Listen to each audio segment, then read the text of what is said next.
What happened to black on black love? Why is the black woman the most disrespected and unprotected woman on the planet? I dare you to disrespect the Asian woman. Them ching chong chongs gonna jump on your ass. I dare you to disrespect a white woman. Your ass is going to jail. But a black woman, we can listen to derogatory music all day, disrespecting our black women.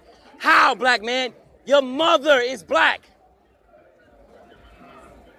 What happened to the black love dynamic? I just don't mean every time we lay down, we having a good time. That ain't love, that's sex.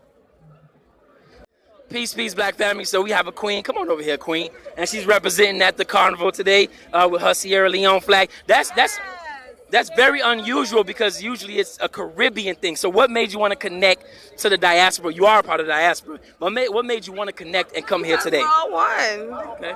We're all one. We're all the same people. We just got spread out to different places. Okay. So that's a great way. I don't see myself any different from Caribbean people. We all listen to the same music.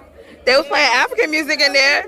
We all like the same thing. So we're all one. Okay, true. 2 times for Sierra Leone. I'm just going to break it down with a little knowledge right quick. There was a gentleman named Brzezinski who wrote a book called The Grand Chessboard. And he was the security advisor to Richard Nixon. One of the things that he said in the book was that in order for white people to stay in power, they have to separate African Americans from connecting with the African continent. So there's been a disconnect. You know what I'm saying? When it comes to economics and love for one another. My question to you is, how can we rebuild the African diaspora love connection?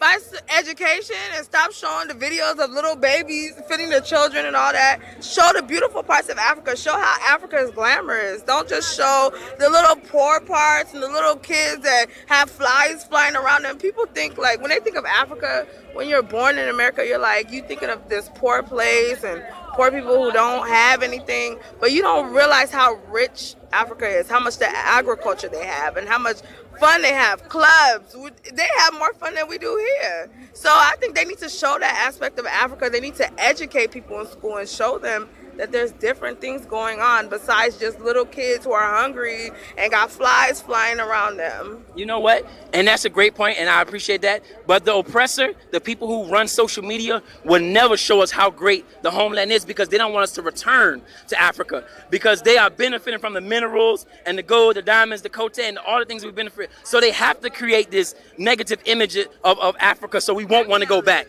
right? So socialization, right? And just to touch on these few points right here, socialization is when you are able to engineer the thinking of a people, right? When I was growing up, I used to watch The Cosby Show, right? Now they got Empire, where you got 3 black men and none of them have a positive relationship with their mother. You get what I'm saying? The baby father, like we got to look at the imagery that they're giving to us as a people. So at some point, we got to turn the TV off and create our own media. You get what I'm saying? So we can't allow them to educate us because Dr. John Henry Clark says that powerful people will never teach powerless people how to gain power. So we definitely can't, you know what I'm saying, expect them to do it. We have to hit the forefront, individually teach our own community because there's an African saying that says that it takes a village. And right now, we're not acting as a village at all. We're a scattered village, but we're not acting as a village. So definitely, I appreciate you stopping and talking with me. Do you have any insight on how can we rebuild male and female love and black on black male love, not homosexual black on black male love? I mean like love for another brother. How can we rebuild that? Killing each other in the black community. Right. Well, that's a social problem. You know what I'm saying? Because that's socially engineered. And I'll give you a prime example of what I mean by that. When the Italians first came here to America, they created the mob because white Americans here wouldn't give them opportunities, right? So they did what they had to do.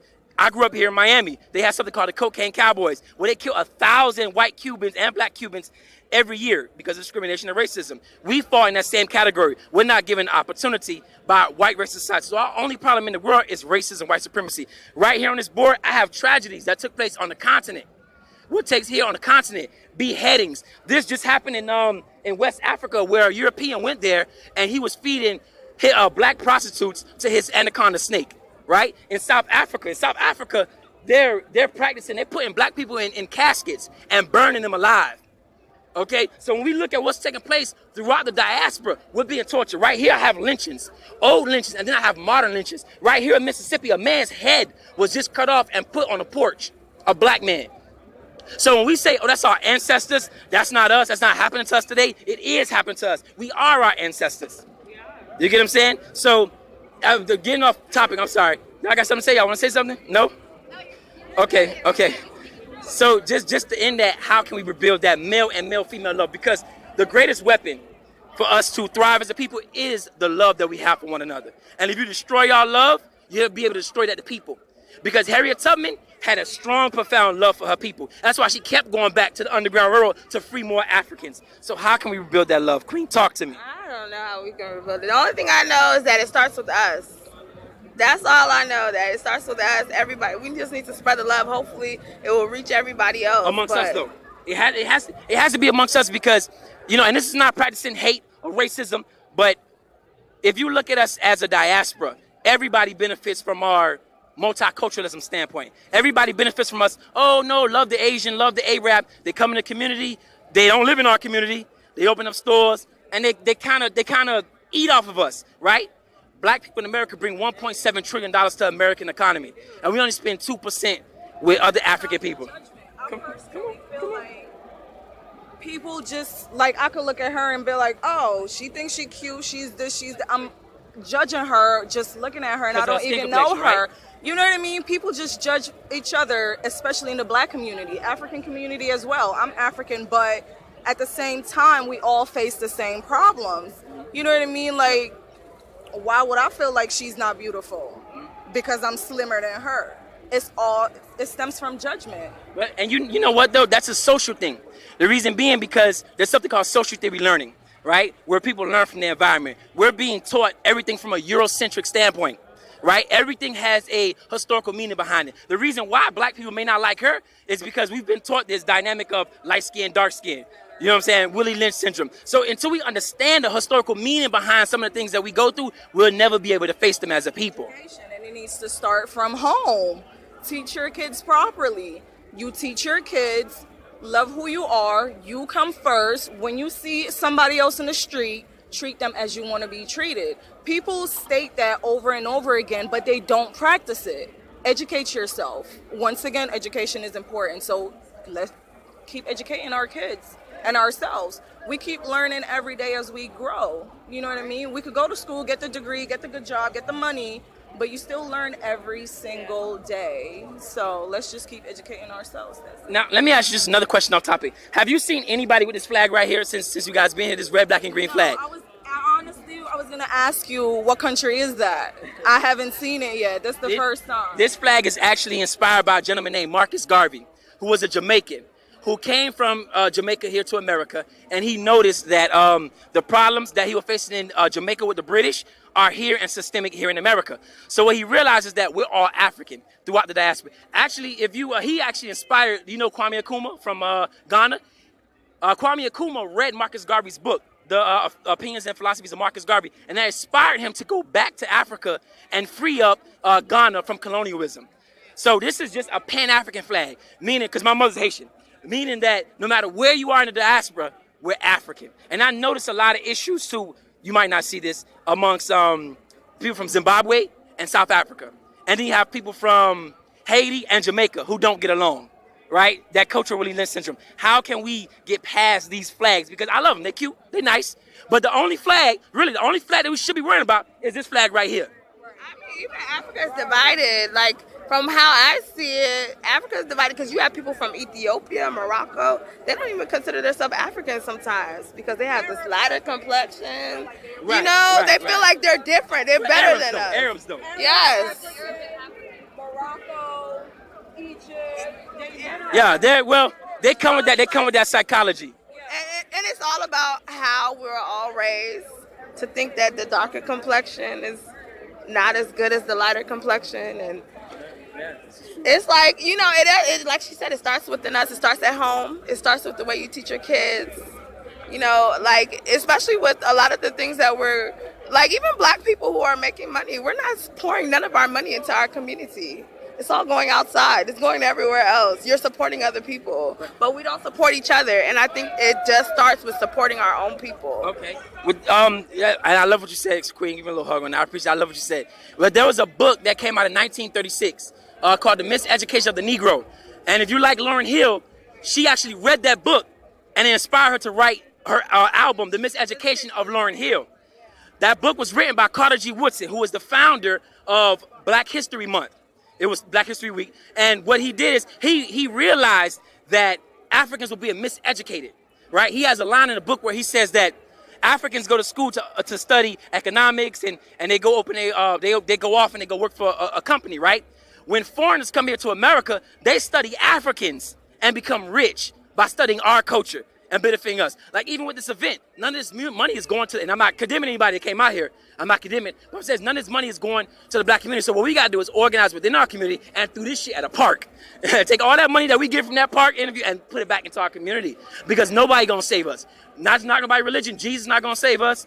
You know what I'm saying? Your good white friend at the job not gonna save you. Nobody gonna save us but us. It starts with us. So I thank you, Queens, for coming out and speaking with me. Thank you, Queens. I hope y'all enjoyed y'all day. All right. Thank you. Huh? Camera setting? Oh, it's just a regular phone. Samsung. I don't even know, brother. I'm not even electronics like that. But what happened to Black Love? Huh? What happened to Black Love? Who Black Love? What Never mind, brother. Queens, let me ask you a question. What's going on right now in the Black Love dynamic? You don't have to run. What's going on in the Black Love dynamic? As socially, what's happening to Black Love?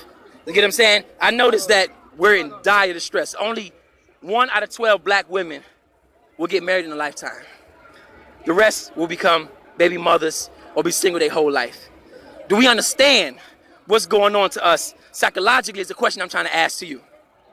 No, I really don't understand. You don't understand? No. Okay, well, I'll break it down for you. What are the statistics on Black males getting married? This is black males right now are the highest percentage of people to marry outside their race. Okay, but sorry. Peace, Queen. Hope you enjoyed your day. What happened to black on black love? Not only male and female, but male and male. If I love a black man, I would not wish to harm another black man. What is being done to us psychologically? What happened? Why you cry like this? M'ba parler français. Vous pouvez parler français, vous pouvez parler en créole alors? Yeah, I can speak Creole. Where you from? Guadeloupe. Guadeloupe. Oh, okay. A French colony. So the question is, It's not a French colony. it was a French colony. No. We, of course, Yes, it was a No. French colony. It's not a French colony. It's a beautiful island with beautiful people. It's not a French colony. It's not a French colony. It depends on your point of your view, you know? Mhm. If you see something, if you see it in a bad way, it's really bad. But if you see in the right way, it's nice and lovely. So it depends on your heart. If your heart bad, you see something bad and something no bad. You understand? And if your heart is good, you see something with glitter and you see something nice and lovely. You understand? So the question was, what happened to black love? Black love?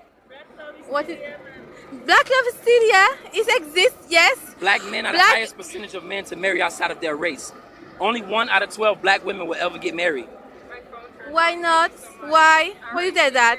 Systematic racism. Systematic racism? What is that? Systematic racism is the system that we were put into. So I'll give you a prime example, excuse me. If you destroy the black man's psychology, he destroys the black woman.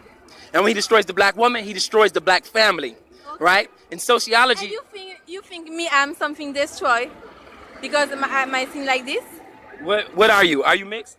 I'm mixed. I'm everything in my blood. Okay. I have white people, I have black people, I have Syrian people, you know, I have everything in my blood. I'm happy and I love you. Okay. If you don't love me, I love you. Okay. I didn't say I didn't love you, Queen. What I'm saying is what happened to the black love dynamic? What's going on?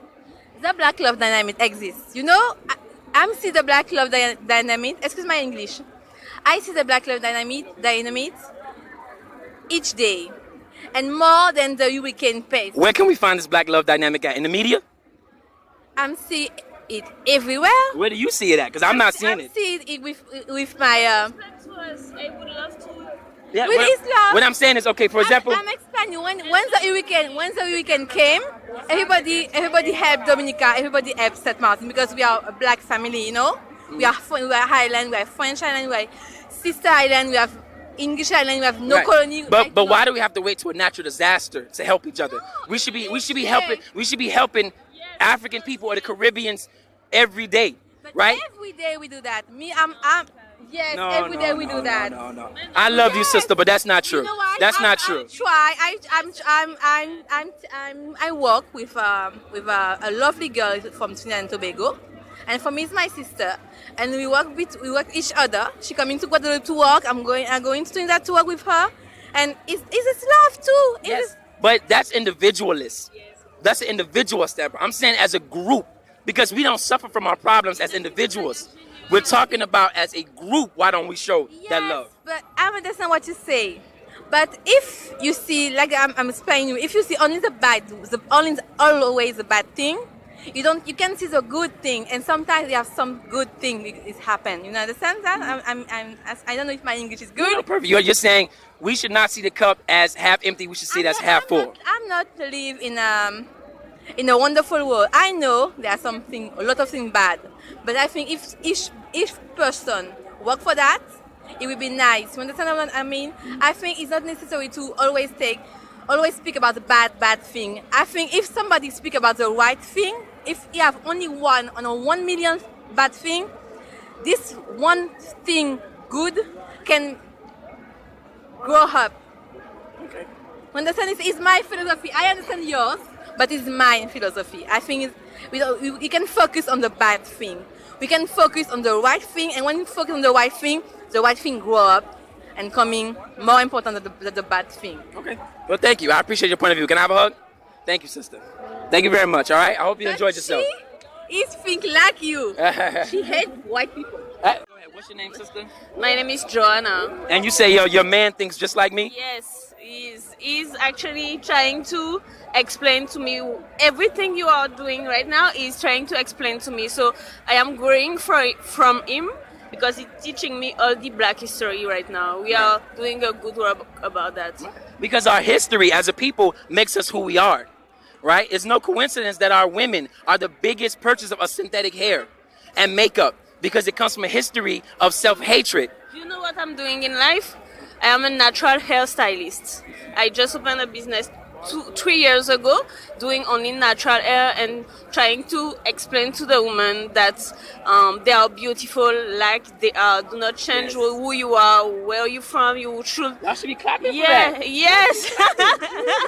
Yes. So yes, this is the work we do, my king and me right now. Thank you. Your work is appreciated. Thank you very much. Thank you. Peace, black brother. We got a Haitian brother over here, and he's out here with his son. You get what I'm saying? I haven't had a strong black man represent besides myself all day today. Okay? So I want to ask you, black man, Haitian brother, what is going on with our love dynamic? Because I can give you the answer right quick. It's a social engineering. But I want to know what's your perspective on why the black love is in jeopardy. Not only male and female, but male and male. Why are we so hateful towards each other? I think it's the biggest issue is that we're not vulnerable to each other. We're scared to be vulnerable. We're scared to cry. We're scared to love. Why? Because it shows vulnerability.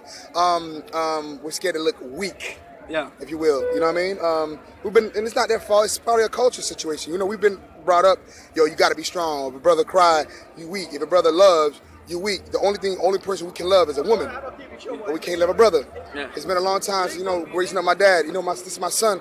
I stay hugging my son, kissing my son, telling him I love him, so he can know that you can love somebody and still be a man. Right. So I also give a statement that I love you as much as a man can love a man and still remain a man. Right. That's my little statement. So that's what it is. I appreciate it. So I think that's the biggest issue that we have, but it's all good.